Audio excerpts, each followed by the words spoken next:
Welcome. It's amazing to have you here for another conversation about personal growth. After years of teaching people how to communicate better, I've noticed that one of the biggest challenges is knowing what to say and how to overcome shyness.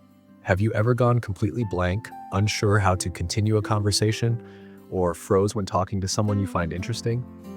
This is a common problem, but it has a solution.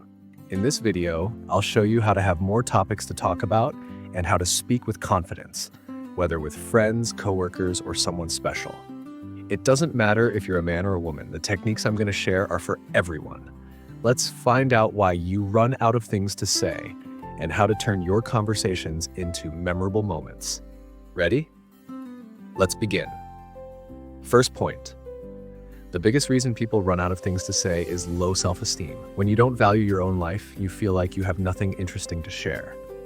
This often happens because we compare ourselves to others, especially on social media, where everyone else's life looks more exciting than ours. But the truth is, your value lies in your everyday life, your hobbies, your unique experiences. If you don't see your life as interesting, it's hard to convey confidence in a conversation. Why is this a problem? Because when you feel inferior, you put the other person on a pedestal. That creates pressure to say something perfect. And that hunt for the ideal sentence is what causes the dreaded mental block. The solution is to change your perspective.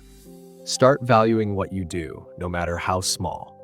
For example, if you enjoy cooking, that can be a great conversation starter. Ask yourself, what makes me special? Write down 3 things you enjoy in your routine. It could be a hobby, a book you read, or even your morning walk. When you believe in your own value, shyness fades, and conversations flow naturally. Your life is more interesting than you think. It all depends on how you look at it. Second point. The second reason people go blank in conversations is fear of making mistakes. When you're talking to someone you consider important, a coworker, a new friend, or someone you're attracted to, you might feel like you need to impress them. That fear makes you overthink everything. And the time you spend searching for the perfect words gives your mind a chance to sabotage you. You start worrying about what the other person will think, and that blocks your ideas. This is common because when we care too much about others' opinions, we lose our natural flow. Think about how you talk with a close friend. You speak freely because you're comfortable. The key is to bring that same ease into other interactions. The solution is to practice what I call free flow of ideas. That means letting your thoughts come out without judging every word. For example, if you're on a date and see a painting on the wall, you can say something simple like, "That painting reminds me of a museum I visited." Do you like art? It doesn't need to be perfect, just genuine. To train this, try speaking out loud about your day for 5 minutes without stopping, as if telling a friend. This helps your mind get used to talking without freezing. When you allow yourself to be spontaneous, conversations become more natural and shyness weakens. Third point. The third reason for running out of things to say is not knowing how to observe. Often the gold in a conversation is right in front of you, but you're so focused on finding the perfect topic that you miss the clues the other person gives. Every person reveals what they enjoy talking about through their tone of voice, facial expressions, and the stories they share. If you're not paying attention, you miss the chance to keep the conversation going. The solution is to become an excellent observer. Pay attention to how the person reacts to the topics you bring up. For example, if you ask about their job and they give short answers without much interest, change the subject. But if they light up when talking about travel, dive into that topic. A practical technique is to use the Ford method: family, occupation, recreation, and dreams. These are universal topics that everyone has something to say about.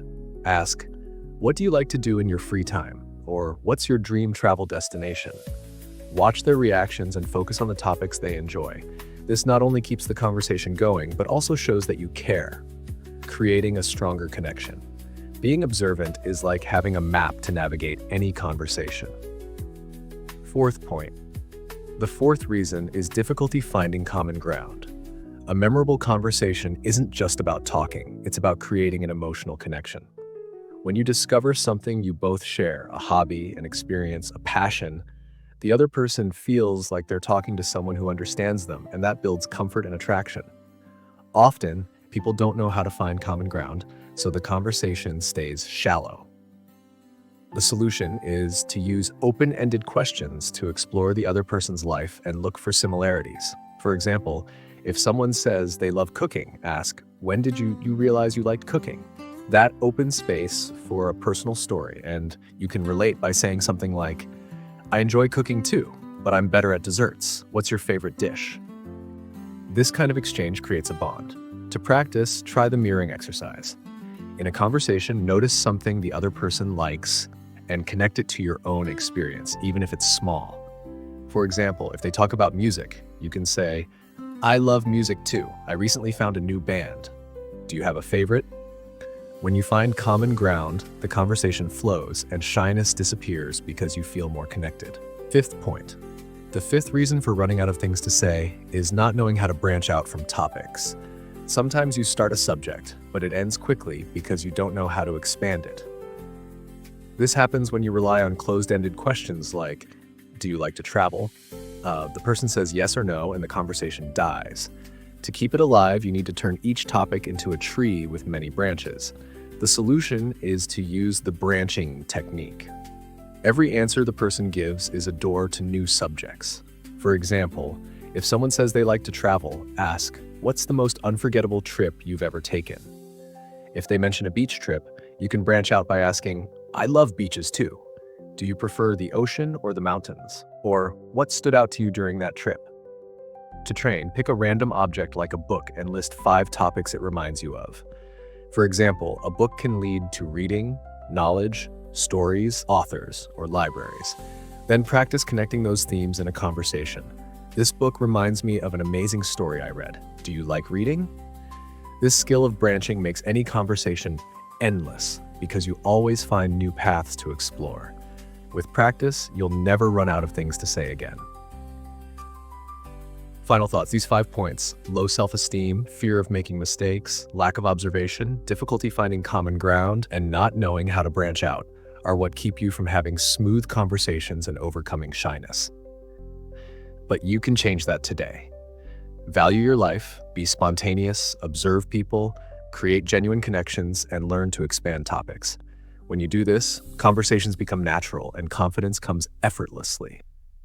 To keep learning how to transform your communication and create amazing connections, subscribe to the channel now. Click the button below, hit the notification bell, and receive new videos every week with practical tips for your personal growth. You're just one step away from becoming a confident communicator, and I'm here to help you on this journey. Thank you so much for watching, and see you next time.